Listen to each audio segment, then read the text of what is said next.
প্রথম যে সাক্ষাৎটা হয়েছিল ওই সাক্ষাতের ঘটনাটা তিনি এই হাদিসের মধ্যে বর্ণনা করেছেন। তিনি বলেন, আমি মদিনার মসজিদে আসলাম, মসজিদে নববীর মধ্যে আসলাম, আমি ইসলাম ধর্ম গ্রহণ করবো, ইসলাম গ্রহণ করার উদ্দেশ্যে আমি আসছি। এখন আমি তো মুহাম্মদকে চিনি না, এসে মসজিদের আশপাশে আমি ঘোরাঘুরি করতেছি, মসজিদের আশপাশে আমি ঘুরঘুর করতেছি, দেখতেছি কি পরিস্থিতি, কি পরিবেশ, কি হয়, মুসলিম উম্মার মধ্যে মুসলমানরা কি করে, মুহাম্মদকে আমি একটু অবজার্ভ করতেছি, দেখতেছি। আসার পর আমি দেখলাম রাআইতুন নাস রাআইতু রাজুলান ইয়াসদুরুন নাস আন রাইহি, আমি মানুষকে দেখলাম মুসলিম উম্মার মধ্যে একজন মানুষ বসা, আর তার থেকে মানুষ দলে দলে তার কাছে এসেছে। আসার পরে ইয়াসদুরুন নাস আন রাইহি, মতামত দিচ্ছে, মতামত ওই লোকটা মতামত দিচ্ছে, এবং লা ইয়াকুনু শাইউন ইল্লা সাদারু আনহু, ওই লোকটা, অর্থাৎ তিনি নবী কথা বলতেছেন, ওই লোকটা মানুষকে যেটাই বলতেছে মানুষ ওই মতটা নিয়ে চলে যেতেছে, কোন সুচারা করতেছে না। আমি এসে দেখলাম যে কি মানুষ নবীজির কাছ থেকে, এক লোকের কাছ থেকে মতামত দিচ্ছে, বিভিন্ন বিষয়ে পরামর্শ নিচ্ছে, পরামর্শ নিতে গিয়ে তিনি যা পরামর্শ দিচ্ছে মানুষ ঠিক ওইটা নিয়ে চলে যেতেছে, কোনো সুচারা, কোনো কটুবাক্য করতেছে না, কোনো এদিক সেদিক করতেছে না, মানে তিনি যা বলেন সেটা নিয়ে তারা চলে যায়। আমি মানুষকে জিজ্ঞেস করলাম, কুলতু মান হাদা, আমি কাউকে জিজ্ঞেস করলাম যে এই লোকটাকে, যার আশপাশে এতগুলি মানুষ এবং যাকে ঘিরে আছে মানুষ এবং যার কাছ থেকে মানুষ বিভিন্ন পরামর্শ নিচ্ছে, বিভিন্ন বিষয় তারা শিখতেছে, এই লোকটাকে, মান হাদা, এই লোকটাকে। ক্বালু রাসূলুল্লাহ সাল্লাল্লাহু আলাইহি ওয়াসাল্লাম, মানুষকে জিজ্ঞেস করার পরে মানুষ বলল, ইনি হলেন মুহাম্মাদুর রাসূলুল্লাহ সাল্লাল্লাহু আলাইহি ওয়াসাল্লাম। মানুষ আমাকে, উপস্থিত লোকেরা তাকে আমার পরিচয় দিল, আমার কাছে তার পরিচয় দিল যে ইনি হলেন মুহাম্মদ সাল্লাল্লাহু আলাইহি ওয়াসাল্লাম, রাসূলুল্লাহ, আল্লাহর প্রিয় রাসূল। আমি আগে গেলাম, এগিয়ে যাওয়ার পরে আমি বললাম, কুলতু আলাইকাস সালাম, আমি গিয়ে নবীজিকে সালাম জানাইলাম, আলাইকাস সালাম, আপনার উপরে সালাম বসানো, সালাম বলতো, এটা আমি মা বাতাই নেই, দুইবার বলছি, একবার বলার পরে তিনি আমাকে মনোযোগী হন নাই, যার কারণে আরো একবার বললাম। তাহলে এখান থেকে শিক্ষা হলো যে সালাম দেওয়ার পরে অনেক সময় না শুনলে আমরা কি করি, আমরা তো সালাম দিছি, আমরা কি বলি, ভাই যে আমরা সালাম দিছি, যেটা আপনাকে তো আমি সালাম দিছি, হুজুর আপনারা সালাম দিছি তো, মনে কি করেন নাই? সালাম একবার দেওয়ার পরে না শুনলে, বুঝতে না পারলে আবার সালাম দিতে হবে। কথা বুঝছেন? সালাম একবার দিয়েছেন আপনি, সে বুঝে নাই, খেয়াল করা নাই, কি বলতে হবে, আবার পুনরায় সালাম দিতে হবে। সাহাবী জাবির ইবনে সুলাইম রাদিয়াল্লাহু আনহু বলেন, নবীজি না শুনাতে আমি আরো একবার তাকে সালাম দিলাম, দ্বিতীয়বার মারওয়াতাই দিলে সালাম দিলাম। সালাম কোন শব্দ দিয়েছি? আলাইকাস সালাম, আলাইকাস সালাম, এই শব্দে আমি নবীজি সালাম দিয়েছি। নবীজি বললেন, লা তাকুল আলাইকাস সালাম ফা ইন্না আলাইকাস সালাম তাহিয়াতুল মাইয়িত, তুমি সালাম দিতে গিয়ে আলাইকাস সালাম বলিও না, কারণ আলাইকাস সালাম এটা মুর্দাকে সালাম দেওয়া হয়, মুর্দাকে সালাম দেওয়ার পদ্ধতি হলো আলাইকাস সালাম। কিন্তু জীবিত তুমি কিভাবে বলবে? আসসালামু আলাইকুম, আসসালামু আলাইকুম, তুমি এইভাবে সালামটা দিবে। রাসূলুল্লাহ সাল্লাল্লাহু আলাইহি ওয়াসাল্লাম তাকে সালাম সংশোধন করে দিলেন, যদিও অর্থ এক, আলাইকাস সালাম মানে আপনার উপর সালাম বর্ষিত হোক, আর আসসালামু আলাইকুম মানে সালাম আপনার উপর বর্ষিত হোক, অর্থ প্রায় এক না, অর্থ এক। এটা সত্য রাসূলুল্লাহ সাল্লাল্লাহু আলাইহি ওয়াসাল্লাম তাকে শিখিয়ে দিতেন, না তুমি আমি যেভাবে শিক্ষা দিয়েছি, আমি যেভাবে শিখিয়ে দিয়েছি তুমি জীবনভর সেভাবে সালাম দিলা, অর্থ এক হলেও তুমি এর ব্যতিক্রম করতে পারবে না, এর ব্যতিক্রম তুমি করিও না। এখানে শিক্ষা হলো রাসূলুল্লাহ সাল্লাল্লাহু আলাইহি ওয়াসাল্লাম যে কোনো বিষয় আমাদেরকে যেভাবে শিখান, আমাকে আপনাকে ওই বিষয়টা ঠিক ওইভাবে বলতে হবে, যদিও তার অর্থটা ভালো। আব্দুল্লাহ ইবনে উমর রাদিয়াল্লাহু আনহুর কাছে পাশে একজন ছিলেন, তো তিনি হাসি দিয়েছেন, হাসি আসে না আমাদের, তিনি হাসি দিয়েছেন। হাসি দেওয়ার পরে আমরা সাধারণত কি বলি? আলহামদুলিল্লাহ। আমরা কি বলি বলেন না? আমরা বলি না আলহামদুলিল্লাহ বলি। আচ্ছা, ইসলামের শিক্ষা হলো এতটুকু যে যখন তুমি হাসি আসবে, তোমার হাসি আসবে, তুমি হাসি দিবে, তো তুমি আলহামদুলিল্লাহ বলবা, এটা হলো ইসলামের শিক্ষা। এখন ওই লোকটা আবেগে আর একটু বাড়িয়ে ফেললেন যে এই জায়গাতে যদি আমি একটু দুরূদ অ্যাড করে দিই, দুরূদ শরীফ অ্যাড করে দিই, তাহলে তো কত ভালো হয়।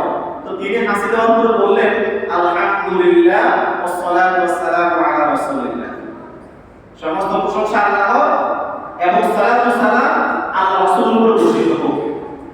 লোকটা হাসি দেওয়ার পরে আলহামদুলিল্লাহর সাথে এটা যোগ করে দিয়েছে।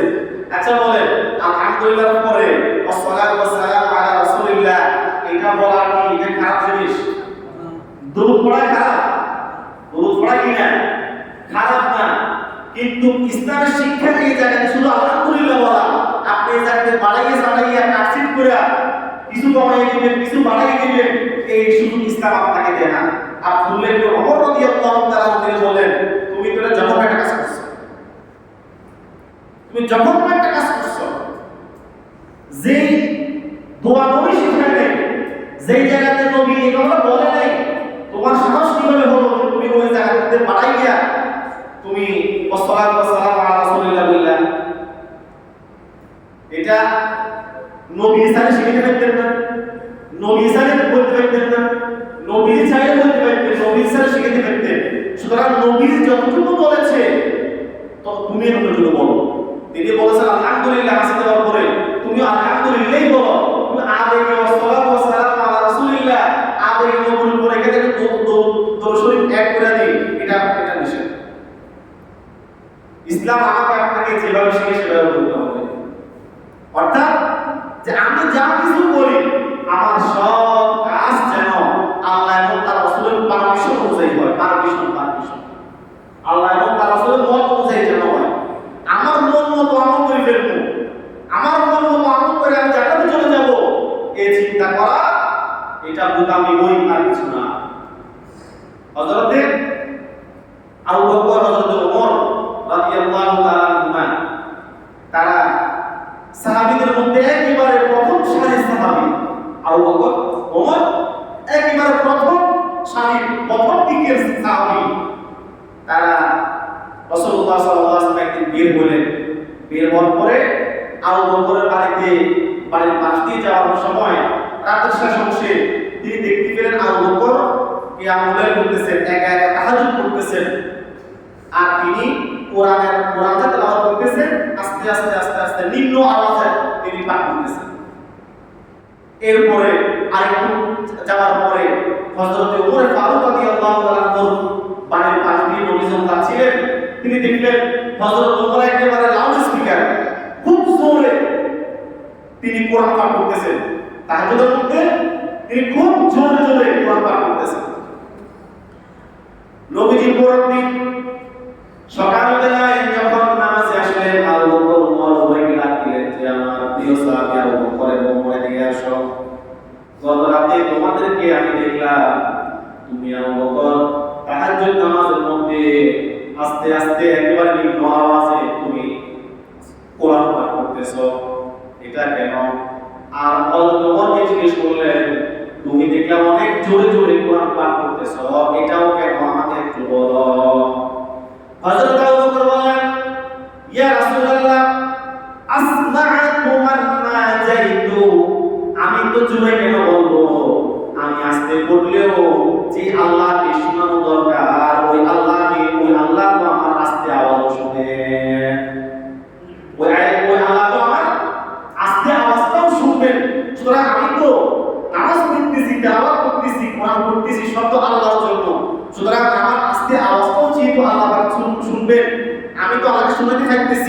রাগ, এই জন্য আমি নিম্ন আওয়াজে বলতেছি।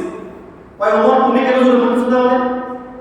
হযরত ওমর বলেন ও বিদুল ইসলাম ওয়াক্তারিদুশ শাইতান, ও বিদুল ইসলাম আমি জোরে জোরে পাঠ করতেছি যেন আমার কোরআনের আওয়াজে আমার পরিবারের যারা এখন ঘুমিয়ে আছে তারা যদি জাগতে পারে নাই, তারা যেন উঠে যেতে পারে, জাগ্রত হয়ে যায়। এই জন্য আরেকটা হলো আমি দেখলাম যে আমার আশপাশে শয়তান ঘুরঘুর করতেছে, শয়তান ঘুরঘুর করতেছে।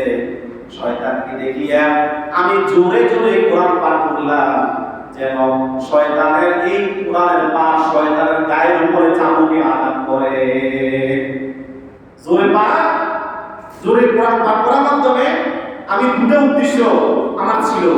একটা হলো আমার পরিবারকে জাগিয়ে দেওয়া, আর একটা হলো শয়তানকে চাবুক মারা, শয়তানকে পিটানি দেওয়া।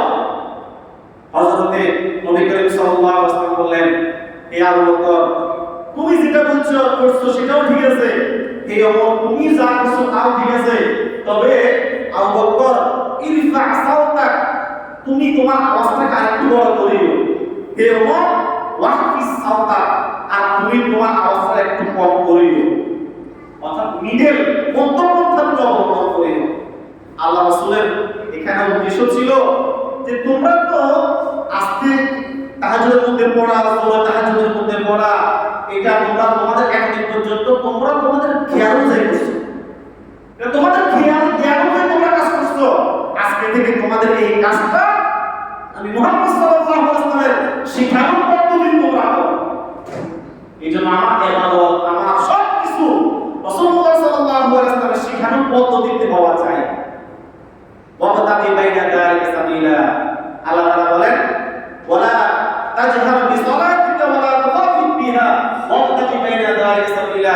মূলত আল্লাহ রাসূল সাল্লাল্লাহু আলাইহি ওয়াসাল্লাম হযরত আবু বকর সিদ্দিক, হযরত ওমর তাদের উভয়কে একটা কোরআনের শিক্ষা দিয়েছেন, কোরআন আয়াতের শিক্ষা দিয়েছেন।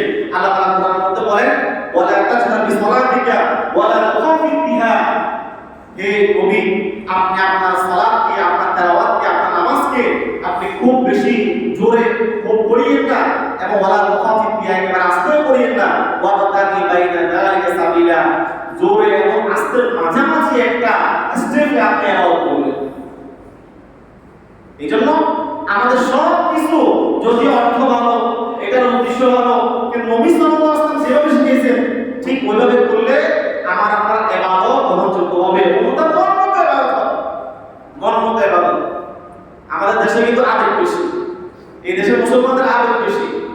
এই দেশের মুসলমানরা একটু বাড়তি করে যদি আমি যদি বলতে পারি আপনাদেরকে, আপনারা খুশি হবেন। কিন্তু ইসলাম যতটুকু শিখিয়েছে, যতটুকু বলতে বলছে, অতটুকু বললে আপনাদের মন করে না। নামাজের পরে হাদিস শরীফে আসছে রাসূলুল্লাহ সাল্লাল্লাহু আলাইহি ওয়াসাল্লাম কানা রাসূলুল্লাহ সাল্লাল্লাহু ইস্তাগফারা সালাসা, নবীজি নামাজের পরে সালাম ফিরিয়ে তিনবার ইস্তিগফার করতেন। কি বলতেন বলেন না, তিনবার ইস্তিগফার করতেন। তিনবার ইস্তিগফার পরে সুম্মা ইয়াকুল আল্লাহুম্মা আনতাস সালাম ওয়া মিনকাস সালাম তাবারাকতা ইয়া যাল জালালি ওয়াল ইকরাম, আল্লাহুম্মা আনতাস সালাম ওয়া মিনকাস সালাম তাবারাকতা ইয়া যাল জালালি ওয়াল ইকরাম। এই দোয়াটা নবী পাঠ করতেন। এটা তাহলে ফরজ নামাজের পরে নবীজির প্রিয় দোয়ার মধ্যে এটা একটা, যে নবীজি একটু বলতে যে আল্লাহুম্মা আনতাস সালাম ওয়া মিনকাস সালাম তাবারাকতা ইয়া যাল জালালি ওয়াল ইকরাম। এটা হলো নবীজির শিখানো দোয়া। এখন আমরা এর মধ্যে বাড়াইলাম আল্লাহুম্মা আনতাস সালাম ওয়া মিনকাস সালাম হাইয়িনা রাব্বানা বিস সালাম ওয়া আদখিলনা দারাকা দারাস সালাম। এইভাবে বাড়াইতে বাড়াইতে আরো 3-4-5 লাইন বাড়াই ফেলছি। এখন বাড়াইলাম কেন? হুজুর এগুলো অর্থ তো ভালো, এগুলোর অর্থ তো ভালো, তো অর্থ ভালো হলেও আমাকে আপনাকে নবী যতটুকু শিখেছেন এতটুকু আমল করলে এটার মধ্যে আমার জন্য কল্যাণ এবং খায়। এর চেয়ে বেশি বাড়ানো আমার মন মতো। অর্থ তো ভালো, অসুবিধা কি? না, অসুবিধা না থাকলে নবী বলেন এটা আমি আপনি যেটা বাড়া দিছি এটা যদি অর্থ ভালো, কোনো অসুবিধা না থাকতো তাহলে নবীজি বলতেন, নবীজি শিখিয়েছেন, শিখাইতেন। তো নবী শিখিয়েছেন যতটুকু কতটুকু আপনি বলেন এটা ইসলামের শিক্ষা, এটা ইসলামের দাবি। আপনি মন মতো বানাইয়ে সানাইয়া বললে ওই জায়গার মধ্যে আপনি মন গড়ায় বাদ হয়ে যাবে, এটা মন গড়ায় বাদ, মন গড়ায় বাদ বললে তো আপনাদের মনে কষ্ট আসবে। এই জন্য অনেক কথা সাহসী বলে না, বলতে সাহসী বলে না, আপনাদের মনে কষ্ট আমি দিতে চাই না, তবু কথার সঙ্গে আসে বলতে হয়। রমজান মাসে আমরা যে 4 রাকাত তারাবি আদায় করি, 20 রাকাত তারাবি আদায় করি, প্রতি 4 রাকাতের পরে আমরা একেবারে এটাকে জরুরি মনে করে একটা দোয়া করি, একটা মুনাজাত করি, আমরা করি না? আমাদের সমাজে আছে তো নাকি? আছে। এখন আপনাকে প্রশ্ন করি, এটা কি কোরআন অথবা হাদিস অথবা মাসআলার কোন কিতাবে অথবা আমাদের হানাফি মাযহাব ফলো করে অনুসরণ করি, হানাফি মাযহাবের কোন কিতাবে আছে? এটা আছে? আপনি পাইছেন? দেখাতে পারবেন? দেখাতে পারলে আমি আমার বক্তব্য আগামী জন্য আমি পরিবর্তন করে দেব। এটা নাই। এখন আমরা পড়ি কেন? হুজুর এটা তো অর্থ ভালো, এটা পড়লে অসুবিধা কি? এখন আপনার কাছে আমার প্রশ্ন হইল, নবীর জীবনে নবী তার পড়ে না? বলেন না, নবীজি তার জীবন তার বলেন নাই? পুরো জীবন করছেন, তার যখন থেকে শুরু করছেন তখন থেকে মরণ পর্যন্ত প্রত্যেক রমজান নবী তারাবি করছেন। সাহাবীরা বলেন নাই? সাহাবীদের জীবন ভর তারা তারাবি করছেন। তাবেঈরা বলেন নাই? করছেন। তাবেঈরা বলেন নাই? করছেন।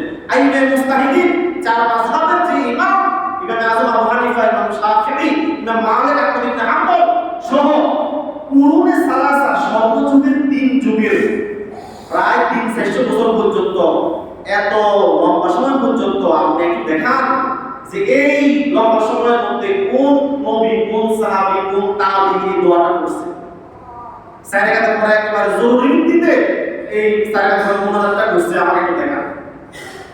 এটা বললে তো আপনাদের আবেগে আঘাত লাগবে, আমার বড় বড় দোয়া দিবেন পরে। বড় হুজুর বললে অসুবিধা কি? অসুবিধা আছে।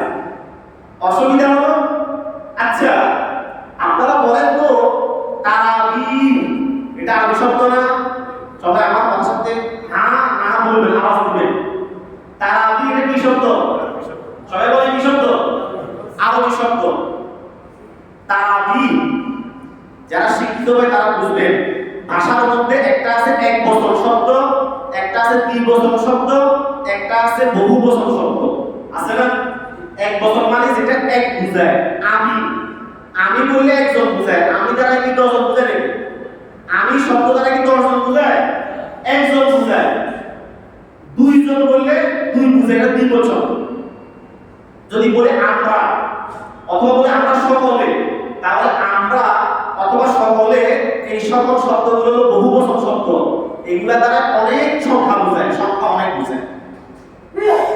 এখন এই যে এক বচন, দ্বিবচন, বহুবচন, তারাবিহ এই শব্দটা এটা কি এক বচন না দ্বিবচন না বহুবচন?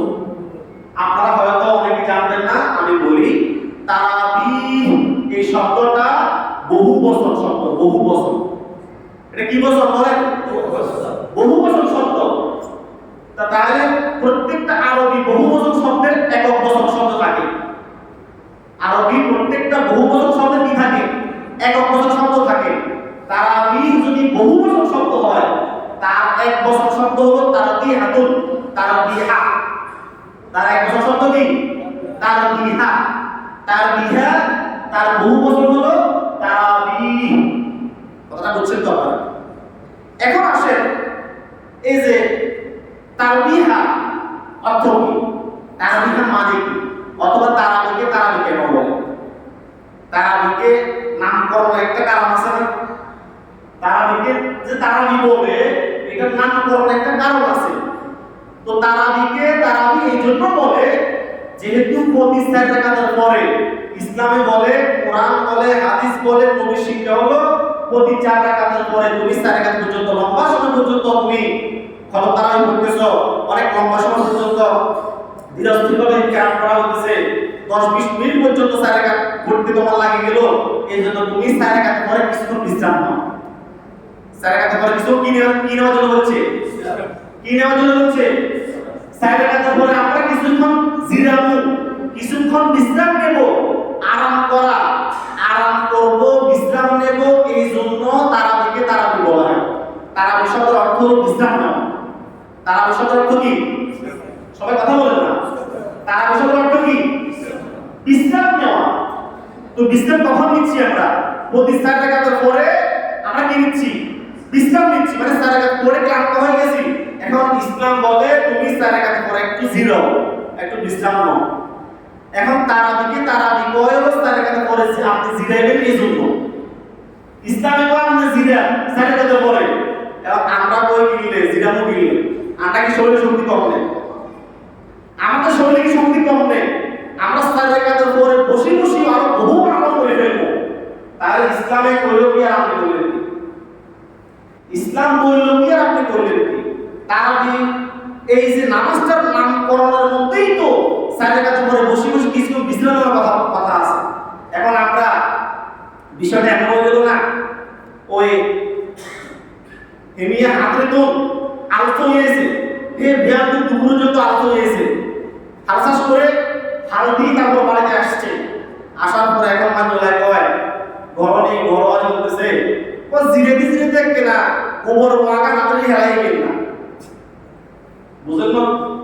জিরে জিরে দেখ গোবর ওয়াকা হাতে হেলাই গেল, এটা কি জিরা নিয়ে লোক? এটা জিরা নিয়ে লোক? আমাদের সালাতের পরে আমরা যে দোয়া এবং মুনাজাতের আমরা মশগুল হয়ে যাই, ব্যস্ত হয়ে যাই, এই বিষয়টা এমন হয়ে গেল। ইসলামে কয় এখানে আপনি একটু জিরান, আপনি জিরাবেন বলি এই নামাজকে তারাবি নামাজ বলা হয়, জিরাবি নামাজ বলা হয়। এখন আমি বলি যে কি আমার শরীরে শক্তি কম নাকি, আমি জিরাতে জিরাতে বহু আমল করে ফেলবো। ইসলামের দাবি আর শিক্ষা আমার আপনার আবেগ, মনের আবেগ আর আমার আপনার করণীয় যা করতেছি সম্পূর্ণ বিপরীত, সম্পূর্ণ বিপরীত। এখন এই দোয়াটা না করলে কিন্তু মারামারি বাজে যাবে, না করলে কিন্তু ফিটাফিট বাজে যাবে, একটা ধম্ম বেজে যাবে। অথচ ইসলাম আপনাকে এই জায়গা থেকে জরুরি করে নেই, আপনি ব্যক্তিগতভাবে করেন, আপনাকে বাধা দিবে না। কিন্তু একেবারে সম্মিলিতভাবে সবাইকে নিয়ে ইমামের উপরে হাফেজের উপরে এটাকে আবশ্যক করে দেওয়া যে হাফেজ সাহেব এটা করতেই হবে, না করলে আমার খবর আছে, কিন্তু না করলে আপনার সমালোচনা করবো, না করলে আপনাকে আমি মনে মনে গালি দিব, না করলে আপনাকে আমি খারাপ জানবো। তাহলে আপনি দেখেন একটা মন মতো আমল, মন ভরা আমলকে আপনি করতে গিয়ে কতগুলো গুনাহের বাগিদার হয়েছেন, কতগুলো অপরাধকে আপনি টেনে নিয়ে এসেছেন। বলতেছিলাম ইসলামের শিক্ষা হলো নবী জাবের ইবনে সুলাইমকে কি বললেন, হে আমার সাহাবী তুমি আমাদের সালাম দিছো, আলাইকা সালাম, অর্থ ঠিক আছে আপনার উপর শান্তি বর্ষিত হোক, কিন্তু তুমি এইভাবে বলিও না। তুমি কিভাবে বলবে? তুমি বলো আসসালামু আলাইকুম, মানে আসসালামু শব্দটাকে আগে এনে তারপর তুমি বলবো আসসালামু আলাইকুম, তুমি এইভাবে বলো। এখন অর্থ তো এক, নবীজি যেভাবে শিখিয়েছেন আমাকে আপনাকে সেভাবে বলতে হবে। এই জন্য আমরা সালাম কিভাবে দিই বলেন? কিভাবে দিই? আসসালামু আলাইকুম নাকি আলাইকা সালাম বলি? আলাইকা সালাম বললে তো অর্থ পরিবর্তন হয়, কিন্তু বলি না কেন? নবী শিখায় নাই, এই জন্য আমরা বলি না। হাদিস শরীফে আসছে নবীজি একদিন এক সাহাবীকে একটা দোয়া শিখিয়েছেন।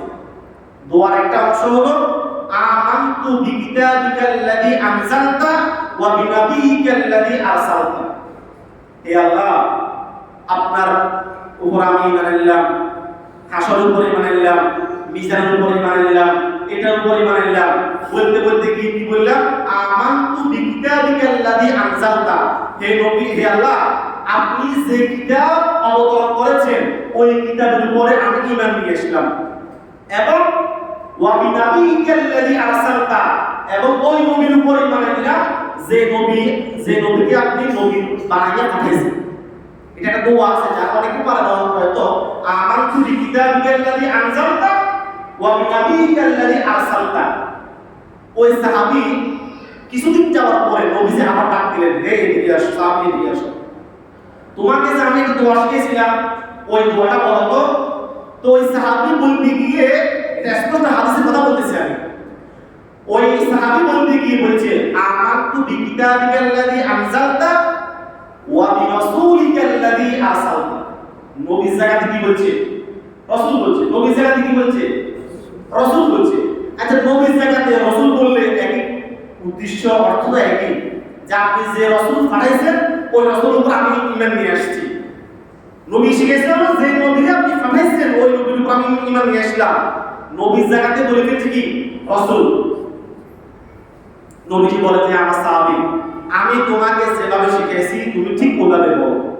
তোমাকে আমি বলেছি আমার তুমি কিতাবিকাল্লাযী আরসালতা ওয়া বিনাবিয়িকাল্লাযী আরসালতা, তোমাকে নবী শব্দ দিয়ে আমি এই কথা শিখিয়েছি, তুমি নবী শব্দ দ্বারাই বলো, তুমি রাসূল শব্দ এখানে টানিয়ে নিও না। এইজন্য ইসলাম কিন্তু আবেগকে মূল্যায়ন করে, তবে যেখানে সেখানে যেমন তেমন আবেগ, এটা আমার ইসলাম এই আবেগকে মূল্যায়ন করে না। এইজন্য জাবির ইবনে সুলাইম ওই প্রিয় সাহাবী তিনি বললেন আলাইহিস সালাম ইয়া রাসূলুল্লাহ, হে আল্লাহর নবী আপনার উপর আলাইহিস সালাম সালাম বর্ষিত।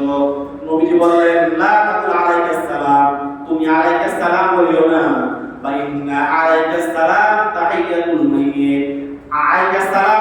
আলাইহিস সালামের শব্দ দিয়ে মুর্দার উপরে সালাম পৌঁছানো হবে, আর জীবিত ব্যক্তির উপরে সালাম পৌঁছানোর জন্য তুমি বলো আসসালামু আলাইকুম ওয়া রাহমাতুল্লাহ। এরপরে সাহাবী নবীজিকে বললেন ইয়া রাসূলুল্লাহ, আপনি কি রাসূল? আপনি কি আল্লাহর রাসূল? আনতা রাসূলুল্লাহ, আপনি কি আল্লাহর রাসূল? আপনি কি সত্যি আল্লাহর পক্ষ থেকে প্রেরিত রাসূল? নবীজি বললেন আনা রাসূলুল্লাহ, আমি মুহাম্মদ সাল্লাল্লাহু আলাইহি ওয়াসাল্লাম ইবনে আব্দুল মুত্তালিব ইবনে হাশিম ইবনে কিলাব ইবনে কুসাই ইবনে মুরা, এভাবে পুরো সব বলে নবী বললেন আমি মুহাম্মদ, হ্যাঁ আল্লাহর পক্ষ থেকে সত্য প্রেরিত একজন রাসূল। ওই আল্লাহর রাসূল যে আল্লাযী ইযা আসাবাকা দুরুন ফাদআউতাহু কাশাফাহু আনকা, আমি ওই আল্লাহর রাসূল যে আল্লাহ তোমাকে যদি কোনো মুসিবত বিপদ, তোমাকে কোনো পেরেশানি তোমাকে গ্রাস করে, তুমি যদি ওই আল্লাহকে ডাক দাও, ওই আল্লাহ তোমার ওই পেরেশানিকে দূর করে দিবেন, ওই বিপদ থেকে তোমাকে মুক্ত করে দিবেন। যে আল্লাহ করেন ওই আল্লাহর পক্ষ থেকে প্রেরিত আমি মুহাম্মদ সাল্লাল্লাহু আলাইহি ওয়াসাল্লাম রাসূল। ওই আল্লাহর রাসূল আল্লাযী ইযা আসাবাকা দুরুন ফাদআউতাহু কাশাফাহু আনকা, ওই আল্লাহর রাসূল ওই আল্লাহর পক্ষ থেকে আমি প্রেরিত রাসূল যে আল্লাহ তুমি যদি বিপদে পড়ো তো তোমার বিপদকে মুক্ত করবেন। তিনি কে? সবাই বলেন না তিনি কে? তিনি কে বলেন না? নবী বলেন ওয়া ইযা আসাবাকা আনু সানাতিন ফাদআউতাহু আন বাদাহাকা, আর যখন লাগে তোমাকে মহামারী, তোমাকে দুর্ভিক্ষ, তোমাকে দুর্ভিক্ষ, অনাবৃষ্টি, তোমাকে বিভিন্ন ধরনের খাদ্যের অভাব তোমাকে গ্রাস করবে, ওই সময় যদি যে আল্লাহকে তুমি ডাক দিবে, ওই আল্লাহ তোমার জন্য খাদ্যকে উৎপন্ন করে দিবেন। যে আল্লাহ আমি ওই আল্লাহর পক্ষ থেকে প্রেরিত রাসূল। এবং ওয়াইদা কুনতা বিআরদিন ফাকরাই আও ফারাদিন, আর আমি ওই আল্লাহর পক্ষ থেকে প্রেরিত রাসূল যে আল্লাহ তুমি যখন কোন একটা খালি ময়দান মরুভূমির মধ্যে তুমি থাকবে, আর ওই মরুভূমির মধ্যে যখন তুমি তোমার ফাদাল্লাহ রাহিলা করবে, তুমি মরুভূমির মাঝ দিয়ে পথ ধরে করতেছো, কিছুদূর যাওয়ার পরে মরুভূমির মাঝখানে যাওয়ার পরে ফাদাল্লাহ রাহিলা করবে, তোমার বাহনটা হারিয়ে গেছে, এই মুহূর্তে তুমি তোমার সামনে মৃত্যু ছাড়া আর কোনো দ্বিতীয় কোনো পথ দেখো না। ওই সময় যদি তুমি ফাদআউতাহু, যদি যে আল্লাহকে তুমি ডাক দিলে, ওই আল্লাহ রাব্বা আলাইকা তোমার কাছে তোমার বাহনকে ফিরিয়ে দিবেন। যে আল্লাহ আমি ওই আল্লাহর পক্ষ থেকে প্রেরিত রাসূল। নবীজি তার পরিচয় দিলেন আল্লাহর পক্ষ থেকে, আল্লাহর বরত্বের মাধ্যমে, আল্লাহর বরত্বের মাধ্যমে। হ্যাঁ, আমরা আমাদের পরিচয় দিই কিভাবে? যে আমি তো অমুকের ফুল, আমি তো অমুকের নাতি, আমি তো অমুক পদের ব্যক্তি, আমি তো অমুক এলাকার তমুক। আমাদের পরিচয় কিভাবে হয়? এভাবে না। অথচ আমার আপনার পরিচয় হওয়া দরকার যে আমি আল্লাহর গোলাম। আমরা কার গোলাম? মুখ খুলে বলেন আমরা কার গোলাম? এটা হচ্ছে বড় পরিচয় কি আমাদের আছে? আল্লাহর গোলাম।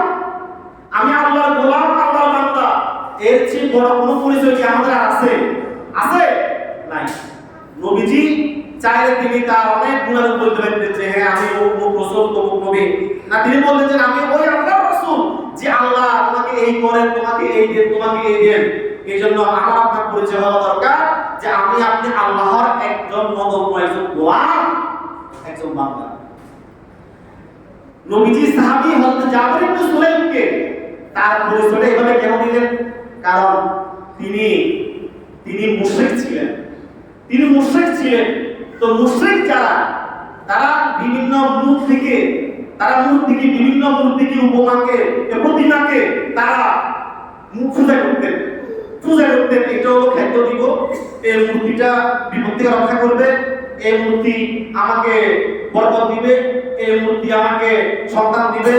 এভাবে তারা 360টা খোদা মূর্তি বানাইছে, একটার বৈশিষ্ট্য একরকম। কিন্তু যখন তারা বিপদে পড়তো, তখন তারা ওই সকল মূর্তির নামগুলো মুখে দিয়ে আসতো না, মুখে দিয়ে উচ্চারণ হতো কার নাম? বলেন না, কার নাম? আল্লাহ নাম। আল্লাহ পাক রব্বুল আলামিন বলেন, ফাইদা রাকিবু ফিল ফুলকি দা'আল্লাহ মুখলিসিনা লাহুদ্দিন। এই মুশরিকরাও যখন নদীর পথে ভ্রমণ করে, নৌকাতে ভ্রমণ করে, স্টিমার, লঞ্চ, জাহাজে ভ্রমণ করে, আর যখন নাকি বিপদ আসে, ঝড় বৃষ্টি শুরু হয়ে যায়, দা'আল্লাহ, তারাও মনে প্রাণে কিন্তু আল্লাহকে কিন্তু স্মরণ করে। ওই সময় লাত, উজ্জা, আরো যত তাদের প্রতিমা আছে, মূর্তি আছে, এগুলোর কথা একবারও মনে পড়ে না। মনে পড়ে কারে? বলে না, কারে? আল্লাহকে। সুতরাং এই জন্য তিনি জানেন, যেহেতু এই সাহাবী জাবির ইবনে সুলাইম তিনি মুশরিক ছিলেন, তিনি জানেন যে বিপদে পড়লে যে আল্লাহ তোমার বাঁচায়, তুমি যে আল্লাহর বিপদে পড়লে স্মরণ করো, আমি নবীও ঠিক ওই আল্লাহর পক্ষ থেকে প্রেরিত রাসূল। আমি নবীও ওই তোমার বিপদে পড়লে যে খোদার স্মরণ হয়, ঠিক ওই খোদার পক্ষ থেকে প্রেরিত রাসূল আমি। জাবির ইবনে সুলাইম বলেন, ইয়া রাসূলুল্লাহ আ'হিদ ইলাইয়া, আমাকে একটু নসিহত করেন, আমাকে কিছু উপদেশ দেন। এখানে আ'হিদ ইলাইহি শব্দের অর্থ হলো আমার কাছ থেকে কিছু প্রতিশ্রুতি গ্রহণ করেন, যে কিছু কাজ আমাকে দেন, আমি এই কাজগুলো করব, এটা আপনার সাথে আমার প্রতিশ্রুতি থাকবে, আমি জীবনভর, আমি মরণ পর্যন্ত এই কাজগুলোর উপর আমি অটল থাকার চেষ্টা করব। রাসূলুল্লাহ সাল্লাল্লাহু আলাইহি ওয়াসাল্লাম জাবির ইবনে সুলাইমকে 5টা নসিহত করছেন। কয়টা নসিহত? সবাই বলেন কয়টা? এই 5টা নসিহত আমাদের জানা দরকার আছে, বলবেন আছে? এখন আপনারা যদি 7-12টা মসজিদে না আসেন, একটা আগে দিয়ে আসেন, একটা পরে দিয়ে আসেন, তো এই 5টা নসিহত তো 3টাই চলে, 4টা 5টা চলে যাব একটা আগে। আপনি তো একটা বলেন আগে জুমা, আগে জুমা আগে আসবেন ইনশাআল্লাহ, আগে আসবেন ইনশাআল্লাহ, আগে আসবেন, জুমায় আগে আসবেন। শুধু তা নয়, একটু মেহেরবানি করে মসজিদে একটু আগে আসেন। বিগত কয়েকদিন কিন্তু মনটা অনেক ছোট হয়ে গেছে, কাজ কিছু করতে পারতেছি না। যারা উপস্থিত মুসল্লি সবসময় আসেন, তারাও খুব একটা কষ্ট অনুভব করতেছেন। অনেক মুসল্লি মসজিদে আসে না, ফজরে এক কাতার পুরো হয় না, ফোনে এক কাতার হয়, জোহরে এক কাতার পুরো হয় না, কষ্ট হয়ে যায়, আসরেও পুরো এক কাতার পুরো হয় না, মাগরিবেও এক কাতার পার হয়, কত কিছু আসে। এভাবে মানে একেবারে স্পষ্ট দেখা যাচ্ছে মুসল্লিরা নামাজ ছেড়ে দিয়েছে। আমার মুসল্লিরা নামাজ ছেড়ে দিয়েছে, পিছনের দিকে তাকিয়ে যখন দেখি তখন মনটা ছোট হয়ে যাবে, একটা কষ্ট অনুভব করে। আপনার নামাজ ছাড়ছে কেন? রমজান মাসে তো মসজিদ ভরপুর ছিল, আমি দোয়া করছি আপনাদেরকে, আমি উদ্বুদ্ধ করেছি, আমি বলেছিলাম যে রমজানের শিক্ষাটা যেন ধরে রাখতে, রমজানের আমলের ধারাবাহিকতাটা যেন বজায় রাখেন। কিন্তু আপনারা তো খেয়াল করলেন না, খুব বেশি ব্যস্ত হয়ে গেছেন, খুব কাজ কারবার ব্যস্ত হয়ে গেছেন। এই জন্য মেহেরবানি করে নামাজের ব্যাপারে একটু হুঁশিয়ার হন, জামাতে এসে নামাজ পড়ার ব্যাপারে একটু নিজের মধ্যে তাগিদ তৈরি করেন, একে অন্যকে দাওয়াত দিবেন, একে অন্যকে বলবেন, একে অন্যকে বুঝাইবেন যে ভাই নামাজটা ছাড়িও না, জীবনে নামাজটা ছাড়িও না, নামাজ পড়বে তো মসজিদে এসে পড়বে, ঘরে না। কি বলেন, সবাই পড়বেন তো ইনশাআল্লাহ? জামাত আসি পড়বেন তো ইনশাআল্লাহ? আল্লাহ আমাদের সকলকে, পুরো মুসলিম উম্মাহকে 5 ওয়াক্ত নামাজ আদায়ের মাধ্যমে আজকে যে আলোচনা করলাম, এই আলোচনা আমাদের সকলকে বুঝিয়ে আল্লাহ তাআলা আমাদের সকলকে আমল করার তৌফিক দান করুন। সকল বলেন আমিন। ওয়া দাওয়ানা আলহামদুলিল্লাহি রাব্বিল আলামিন। আসসালামু আলাইকুম ওয়া রাহমাতুল্লাহ।